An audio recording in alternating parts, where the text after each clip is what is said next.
হযরত ইমাম রাজি রাহিমাহুল্লাহ তাআলা তাফসীরে রাজিতে লেখেন যে আরবে যারা কাফের ছিল, চাहे মুশরিক হোক চাहे আহলে কিতাব, এই কাফিররা যখন আমাদের নবী মুহাম্মদ রাসূলুল্লাহ জগতে আসেনি, জগতে আবির্ভাব তার ঘটেনি, তার আবির্ভাবের পূর্বে, অবতরণের পূর্বে, আগমনের আগে এই আরবের কাফিররা তারা এক বাক্যে দ্ব্যর্থহীন ভাষায় ঐকমত্যভাবে তারা একটি কথা বলত, ঐকমত্যভাবে, মত পার্থক্যহীন, মত বিরোধহীন তারা একটি কথা বলতো। কি কথা? লা নানফাকু আম্মা নাহনু আলাইহি মিন দীনিনা ওয়ালা নাতরুকু লা নানফাকু, আমরা বিচলিত হব না। লা নানফাকু, আমরা বিচলিত হব না। আম্মা, সেই দিন থেকে, নাহনু আলাইহি মিন দীনিনা, যেই দিনের উপরে আমরা রয়েছি, আমরা যে দিনে রয়েছি সেই দিন থেকে আমরা কি হব না? বিচলিত হব না, ছেড়ে চলে যাব না। সেই দিনের মধ্যেই আমরা থাকবো। ওয়ালা নাতরুকু, এবং তা ছেড়েও দিব না। ওয়ালা নাতরুকু, এবং তা ছেড়েও দিব না।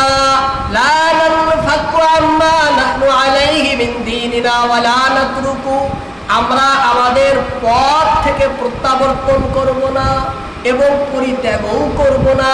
ওয়ালা নানফাকু, আমরা পৃথক হয়ে যাব না। কি হব না?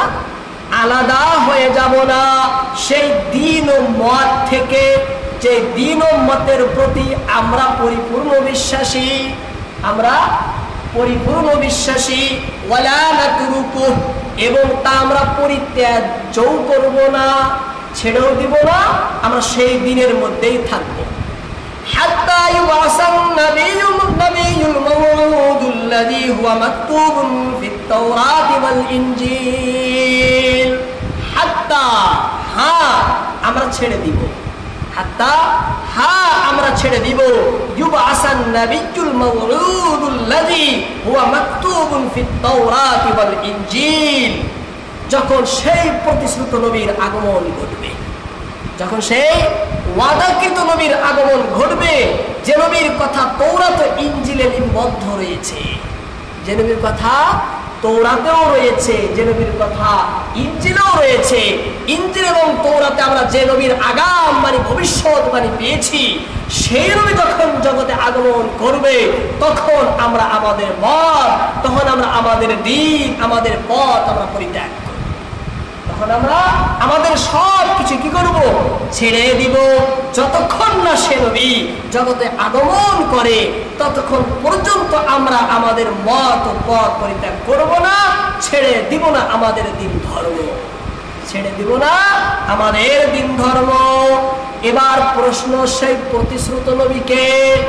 ইমাম রাজি রাহমাতুল্লাহি আলাইহি লেখেন, হুয়া মুহাম্মাদুন সাল্লাল্লাহু আলাইহি ওয়াসাল্লাম, সেই প্রতিশ্রুত নবীকে আমাদের নবী মুহাম্মদুর রাসূলুল্লাহ সাল্লাল্লাহু আলাইহি ওয়াসাল্লাম। প্রিয় নবী জগতে আগমনের পূর্বে এই কাফিরগণ কি বলতো? তারা বলতো যে দেখো, আমরা দিন ছেড়ে দিব না, আমাদের মত এবং মতবাদ, আমাদের দিন ধর্ম আমরা পরিত্যাগ করব না ততক্ষণ পর্যন্ত, যতক্ষণ পর্যন্ত নবী মাউউদ তথা ওয়াদাকৃত নবীর আগমন না ঘটবে। যদি নবী ঘটে যায় এবং এসে যায়, আমরা তখন আমাদের পথ মত কি করব? ছেড়ে দিব। তারা তো বললই। এ কারণেই এবার প্রয়োজন দেখা দিল সেই প্রতিশ্রুত নবী মুহাম্মদ সাল্লাল্লাহু আলাইহি সাল্লামের জগতে আগমন করার, প্রেরণ করার। যখন এদিকে তারা মত ছেড়ে দিবে না, কেন? একটি কথার উপরেই তারা অটল রয়েছে যে সেই নবী না আসলে আমরা আমাদের মত পথ দিন কি করব না?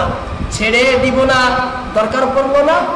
এই যে দরকার পড়ার কারণে, প্রয়োজন পড়ার কারণেই মহান আল্লাহ রাব্বুল আলামিন সর্বকালে, সর্বযুগের সর্বসেরা, সর্বশেষ ও সর্বশ্রেষ্ঠ মহামানব নবী কুল শিরোমণি হযরত মুহাম্মদ মুস্তাফা সাল্লাল্লাহু আলাইহি ওয়াসাল্লামকে ধূসর মরুভূমি আরব উপরে প্রেরণ করেন। কেন প্রেরণ করেন? এর কারণ স্বরূপ সূরা বাইয়িনার প্রথম আয়াতে তিনি বলেন। এবার জগতে জগতে নবী আসলেন, আসার পরে কোন পরিস্থিতিতে আসলেন, কোন কারণে আসলেন, সব বিস্তারিত আপনাদের সম্মুখে এসে গেল। এবার আল্লাহ তাআলা অতি সংক্ষেপে নবীকে জগতে পাঠানোর কারণ এবং উদ্দেশ্য তিনি তুলে ধরেন। আল্লাহ বলেন, লাম ইয়াকুনিল্লাযীনা কাফারু মিন আহলিল কিতাবি ওয়াল মুশরিকিনা মুনফাক্কিন হাত্তা তা'তিয়াহুমুল বায়িনাহ। আহলে কিতাব ও মুশরিকদের মধ্যে যারা কাফির ছিল তারা প্রত্যাবর্তন করত না, ফিরে তারা আসতো না যতক্ষণ না তাদের নিকট সুস্পষ্ট প্রমাণ আসতো, যতক্ষণ না তাদের নিকট পরিষ্কার ওয়াজেহ দালাইল যতক্ষণ পর্যন্ত না আসতো। রাসূলুম মিনাল্লাহি ইয়াতলু সুহুফাম মুতাহহারা। কোন রাসূল? আল্লাহর এক মহা রাসূল যিনি আবৃত্তি করতেন পবিত্র সহিফা, যিনি পড়ে শোনাতেন, আবৃত্তি করতেন পবিত্র সহিফা। ফিহা কুতুবুন কাইয়্যিমা, যাতে আছে সঠিক বিষয়বস্তু, সঠিক এবং সরল সহজ বিধিবিধান, যাতে আছে সহজ বিষয়াদি। লাম ইয়াকুনিল্লাযীনা কাফারু মিন আহলিল কিতাবি ওয়াল মুশরিকিনা মুনফাক্কিনা হাত্তা তা'তিয়াহুমুল বায়িনাহ। লাম ইয়াকুন হতো না, লাম ইয়াকুন হতো না, আল্লাযীনা ওই সমস্ত লোক যারা কাফারু অস্বীকার করেছে, অবিশ্বাস করেছে, মিন আহলিল কিতাব অর্থাৎ আহলে কিতাব, ওয়াল মুশরিকিন অর্থাৎ মুশরিক লোক, মুনফাক্কিনা বিরত নিবৃত্ত ক্ষান্ত, বিরত নিবৃত্ত ক্ষান্ত অর্থাৎ কাফির লোক কুফর থেকে ফিরে আসতো না, ক্ষান্ত হতো না, বিরত হতো না, নিবৃত্ত হতো না। হাত্তা যতক্ষণ না তা'তিয়া এসেছে হুম তাদের নিকটে আল বাইয়িনা সুস্পষ্ট প্রমাণ, সুস্পষ্ট প্রমাণ। লাম ইয়াকুনিল্লাযীনা কাফারু মিন আহলিল কিতাবি ওয়াল মুশরিকিনা মুনফাক্কিনা হাত্তা তা'তিয়াহুমুল বায়িনা। মুশরিকগণ এবং আহলে কিতাবধারীদের মধ্যে যারা কাফির ছিল তারা ততক্ষণ পর্যন্ত নিবৃত্ত হওয়ার ছিল না যতক্ষণ না তাদের কাছে সুস্পষ্ট প্রমাণ আসে। তারা আপন মতবাদে, আপন দিন ধর্মে অবিচলিত, অচঞ্চল ছিল তাদের নিকট সুস্পষ্ট প্রমাণ আসা পর্যন্ত, তাদের নিকট সুস্পষ্ট পরিষ্কার প্রমাণ আসা পর্যন্ত। এখানে হাত্তা তা'তিয়াহুমুল বায়িনা, তা'তিয়া এই শব্দটি হলো ভবিষ্যৎকালের অর্থ করা হয়েছে। কোন শব্দের? অতীতকালের। এটা অতীতকালে আরবিতে বলা হয়। ইবনে আরাফা বলেন যে আল লাফজু লাফজুল মুজারি ওয়া মা'নাহুল মাজি, যদিও এখানে শব্দরূপটি ভবিষ্যৎকালের কিন্তু এর অর্থ হবে অতীতকালের। কিসের হবে? অতীতকালের। আমাদের ব্যবহার হয়, আমি ওদিকে গেলাম না। এবার এই আয়াতটি পরিষ্কার পরিচ্ছন্নভাবে বোঝার জন্য আমাদেরকে প্রথমে 9টি বস্তু জানতে হবে। কয়টি বস্তু? এই আয়াত আপনাদের সম্মুখে 3টি আয়াত তিলাওয়াত করেছে সূরা বাইয়িনা থেকে। এই 3টি আয়াতের ব্যাখ্যা জানার জন্য পরিষ্কারভাবে 9টি বস্তু জানতে হবে। কয়টি বস্তু? 9টি বস্তু, 9টি বিষয়ে জ্ঞাত হওয়া জরুরি। নাম্বার 1, আরবে কাফেরের সর্বমোট দল কয়টি ছিল? আরবে কাফেরের দল কয়টি ছিল? লাম ইয়াকুনিল্লাযীনা কাফারু মিন আহলিল কিতাবি ওয়াল মুশরিকিন। পালনপুরি রাহমাতুল্লাহ আলাইহি বলেন যে আরবে আহলে কিতাব কাফেরদের দল ছিল 2টি। এক, আহলে কিতাব তারাও কাফির, মুশরিক তারাও কাফির। কারণ আল্লাহ তাআলা লাম ইয়াকুনিল্লাযীনা কাফারু বলছেন, বলে মিন দিয়ে ব্যাখ্যা করে বলছেন সেই কাফিরগুলো কারা? বলছে আহলে কিতাব আর মুশরিক, আহলে কিতাব আর মুশরিক।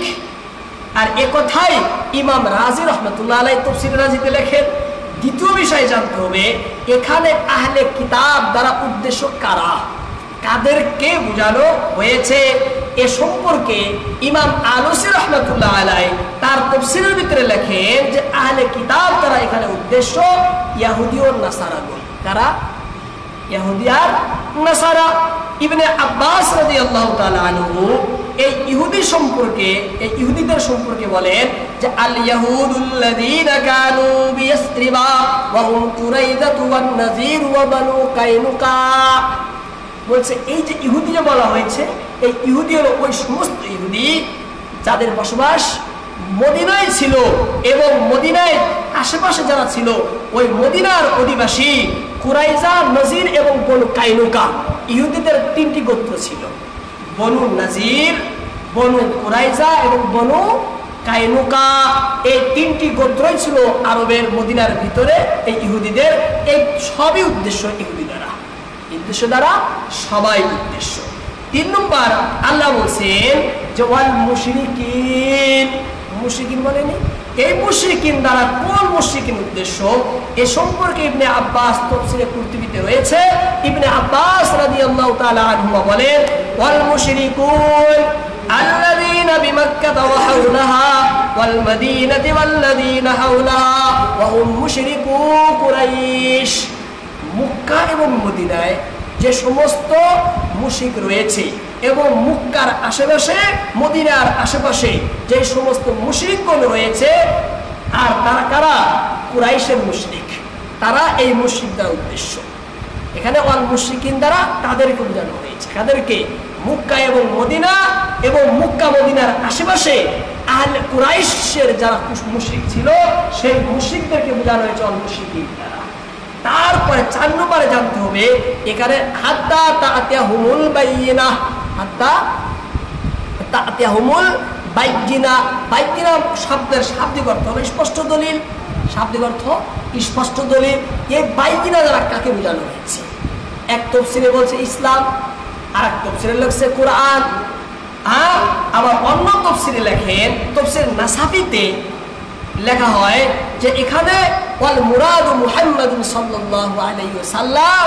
বাইয়িনা দ্বারা উদ্দেশ্য কে? মুহাম্মদ সাল্লাল্লাহু আলাইহি ওয়াসাল্লাম। এবং ইবনে জারির তাবারি রাহমাতুল্লাহ আলাইহি তাফসীরে তাবারিতে বলেন যে এই বাইয়িনা অর্থ কে বা বাইয়িনা দ্বারা মুরাদ কে, উদ্দেশ্য কে, আল্লাহ নিজেই বলে দিয়েছেন তার পরের আয়াতে। আল্লাহ নিজেই বলে দিয়েছেন পরের আয়াতে। আল্লাহ বলেন রাসূলুম মিনাল্লাহি ইয়াতলু সুহুফাম মুতাহহারা ফিহা কুতুবুন কাইয়্যিমাহ।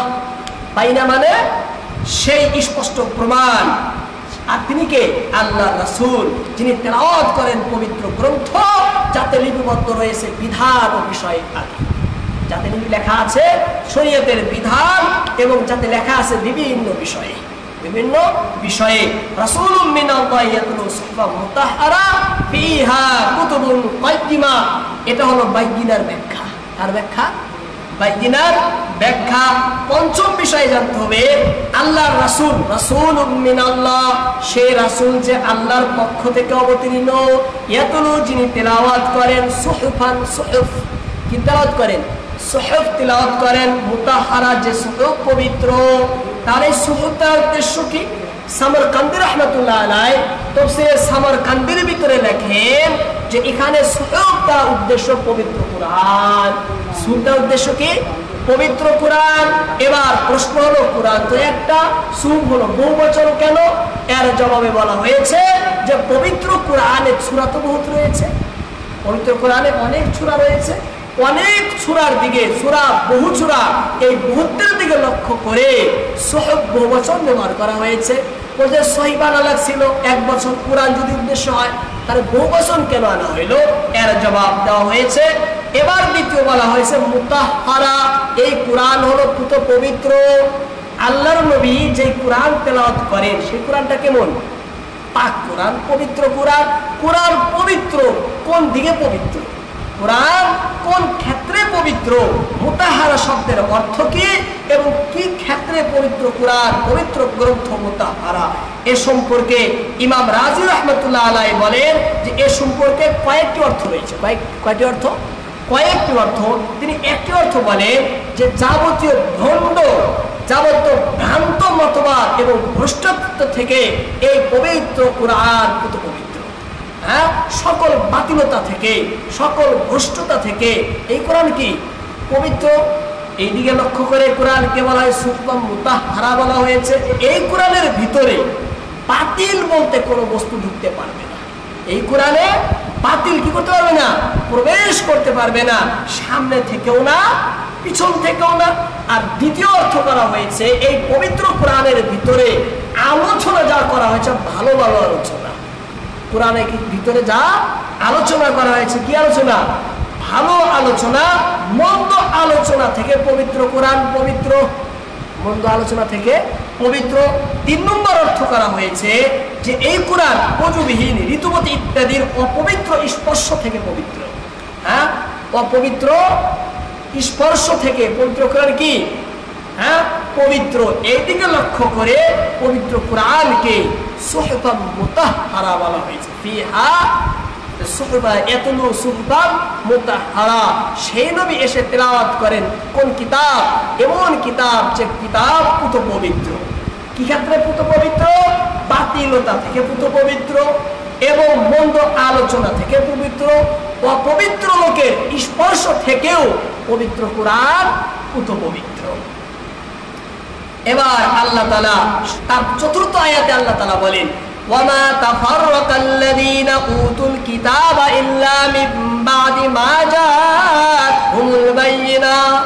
মা জাআতহুমুল বায়িনা, যখন স্পষ্ট প্রমাণ যখন এসে গেল, অর্থাৎ তারা যেই নবীর অপেক্ষায় তারা ছিল, সেই নবী যখন আসলো, শুধু নবী একা আসেনি, নবী একা আসেনি, নবীর সাথে কোরআন নিয়ে এসেছেন। কি নিয়ে এসেছেন, কোরআন নিয়ে এসেছেন। যে কোরআনের ভিতরে যাবতীয় বিষয় স্পষ্টভাবে লেখা আছে, যাবতীয় কথা স্পষ্টভাবে লেখা আছে। সমস্ত বিধিবিধান যে কিতাবের ভিতরে রয়েছে, আল্লাহ তাআলা সেই পুত পবিত্র নবী, মহাসত্তা নবী, অদ্বিতীয় এবং সর্বশ্রেষ্ঠ নবী, এবং যেই নবীর অপেক্ষায় তারা ছিল, যখন সেই নবীকেই আল্লাহ যখন প্রেরণ করলেন, এবার তাদের কর্তব্য ছিল সেই নবীর কথা মেনে নেওয়া। কর্তব্য ছিল না, তারা যেই নবীর অপেক্ষায় ছিল, যখন হাত্তা ইয়াতিয়াহুমুল বায়িনা, তারা তো বলতো যে আমরা কুফর পরিত্যাগ করব না সেই নবী না আসা পর্যন্ত। আরে নবী তো এসে গেছে, যখন নবী যখন এসে গেছে, এবার তো কুফর পরিত্যাগ করো, এবার তো তোমাদের দিন ধর্ম পরিত্যাগ করো, এবার তো তোমাদের মত ও মতবাদ পরিত্যাগ করো। এবার তাদের দায়িত্ব এবং কর্তব্য করণীয় কাজ হলো এটা যে তারা সব কিছু পরিত্যাগ করে আমাদের নবীকে নবী স্বীকার করে কোরআনের পথে নিজেকে পরিচালিত করবে, এটাই কর্তব্য ছিল। তা না করে যখন নবী আসলো জগতে, তারা ভাগ ভাগ হয়ে গেল। কি হয়ে গেল, ভাগ ভাগ তারা হয়ে গেল। নবী জগতে আসার সাথে সাথে তার নবীর কথা মেনে নেয়নি। কিছু সংখ্যক নবীকে মেনে নিল, বাকি অধিকাংশরাই সেই প্রতিশ্রুত নবী যার প্রতীক্ষায় তারা ছিল, সেই নবীকে তারা কি করেনি, মেনে নেয়নি, তাকে গ্রহণ করেনি। এ কথাই আল্লাহ তাআলা কোরআনে বলেন ওয়ামা তাফাররাকাল্লাযীনা উতুল কিতাবা ইল্লা মিন বাদি মা জাআতহুমুল বায়িনা। আর যারা কিতাব প্রাপ্ত ছিল, তারা যে বিভ্রান্ত বিভক্ত হয়েছে, তা তাদের নিকট সুস্পষ্ট প্রমাণ আসার পরেই হয়েছে। সুস্পষ্ট প্রমাণ আসার পরেই তারা হয়েছে।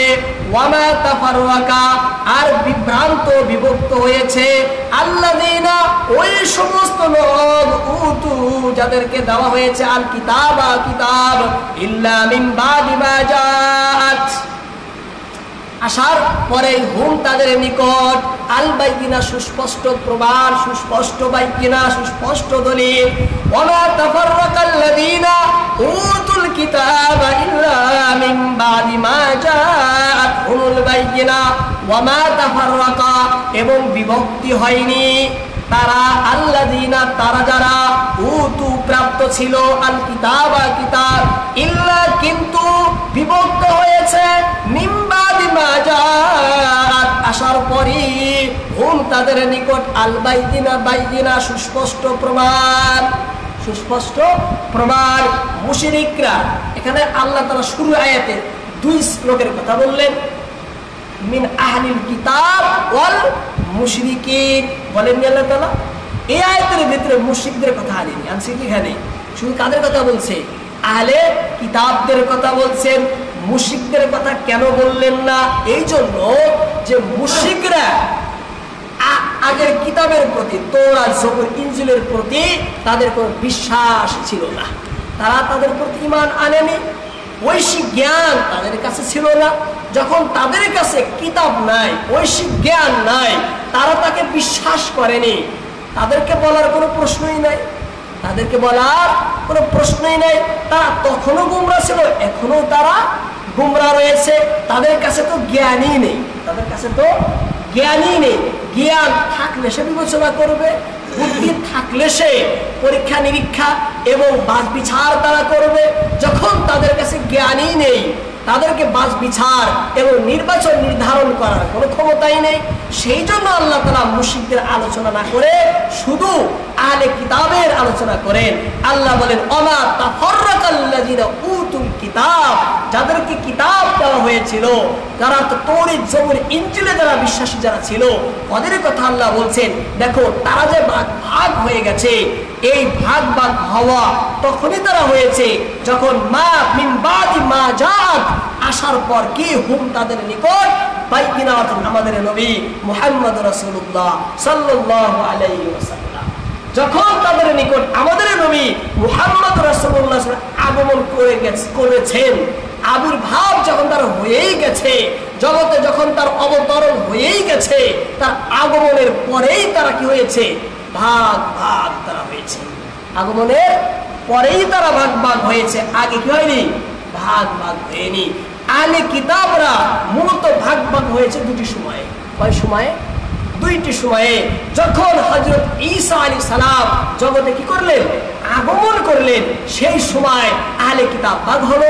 একদল ঈসার পক্ষে গেল, আর একদল হয়তো মুসার ধর্মেই রয়ে গেলেন।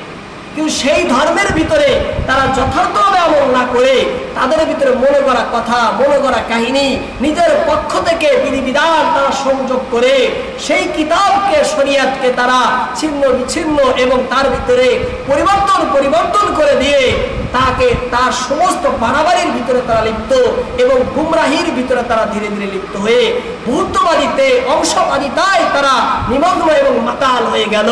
তখনও তারা সঠিক পথে ছিল না। আর আরেকদল হযরত ঈসা আলাইহিস সালামের পক্ষে দাঁড়ালো এবং তারা নিজেদেরকে নাসারা বলে যে আমরা ঈসা নবীর মদদগার, সাহায্যকারী। নাসারা মানে ঈসা নবীর মদদগার, আমরা সাহায্যকারী দাবি করে তার ক্ষেত্রেও তারা কি করলেন? বাড়াবাড়ি করলেন। সেই সময় ভাগ হলো। আরেকবার ভাগ হয়েছে যখন আমাদের নবী মুহাম্মদ রাসূলুল্লাহ সাল্লাল্লাহু আলাইহি সাল্লাম জগতে আগমন করেন, তখনও ভাগ ভাগ করে। কিন্তু হায় আফসোস, তারা সেই নবীর প্রতীক্ষায় থাকার পরেও, যে নবীর প্রতীক্ষা থাকছে তারা, সে নবী আসার পরেও তারা সে নবী কি করেনি? গ্রহণ তারা করেনি। আল্লাহ এই কথাই বলছেন যে দেখো তারা কি হয়েছে? ভাগ ভাগ হয়ে গেছে। এ কথাই আমাদের নবী মুহাম্মদ রাসূলুল্লাহ সাল্লাল্লাহু আলাইহি সাল্লাম একটি হাদিসের মধ্যে বলেছেন।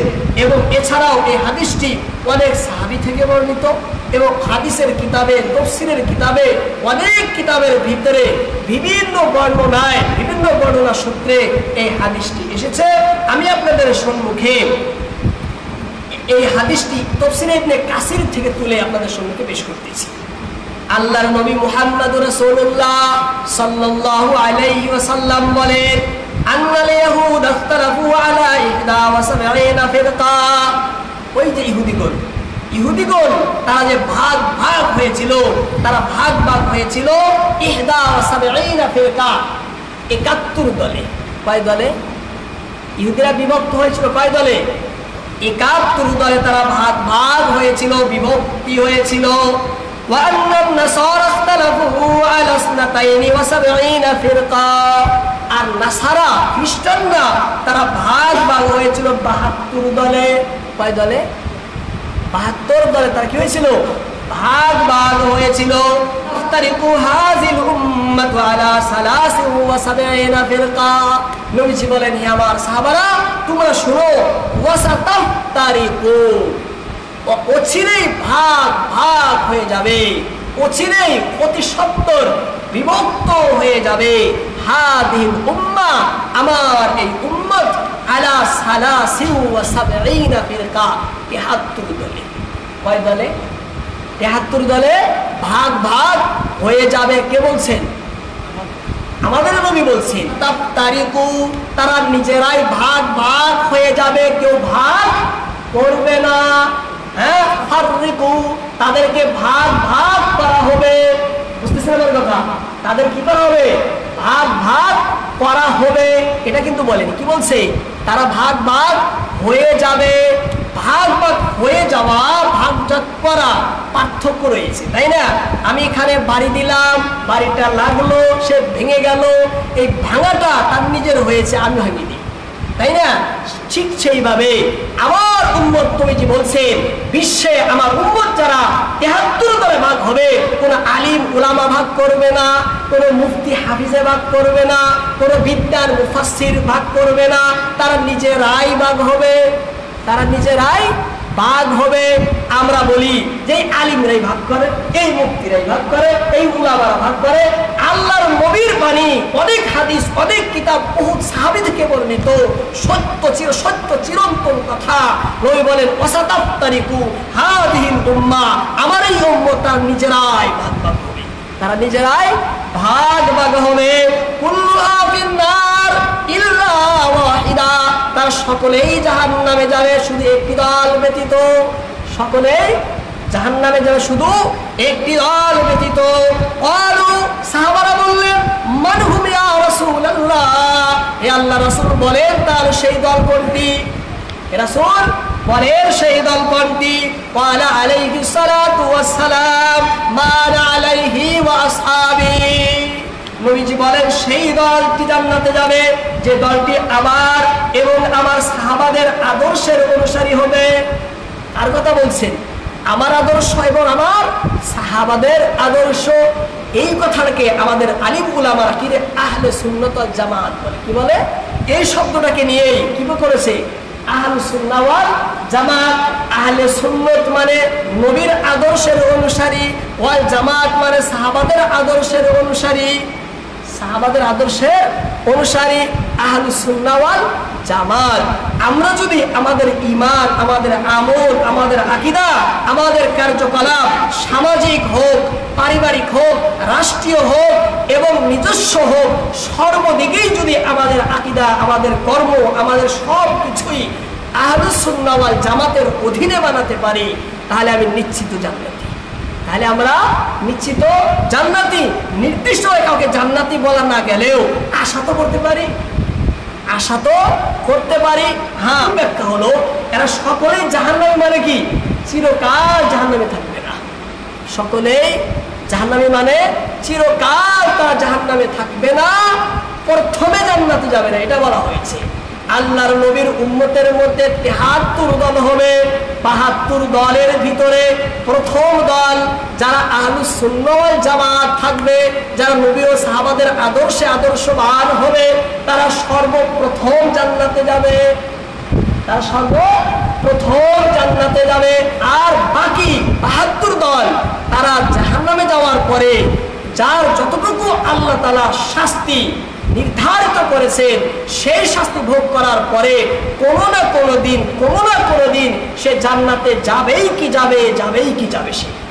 কারণ নবী বলছে আমার উম্মত। কার উম্মত? এখানে হাজির উম্মাহ, অন্য জায়গায় বলছে উম্মতি, আমার উম্মত। নবীর উম্মত জাহান্নামে কোনোদিনও যাবে না। নবীর কোন উম্মত জাহান্নামে চিরকাল থাকবে না। নবীর কোন উম্মত জাহান্নামে চিরকাল থাকবে না। তারা তো চিরকালের জন্য জান্নাতের বাসিন্দা। হ্যাঁ, শাস্তির কারণে যদিও জাহান্নামে যেতে হয়, সে শাস্তি ভোগ করার পরে তারা আবার ফিরে আসবে কোথায়?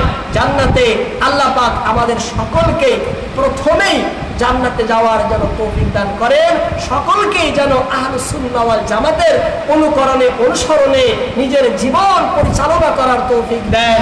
সকলে বলে আমিন।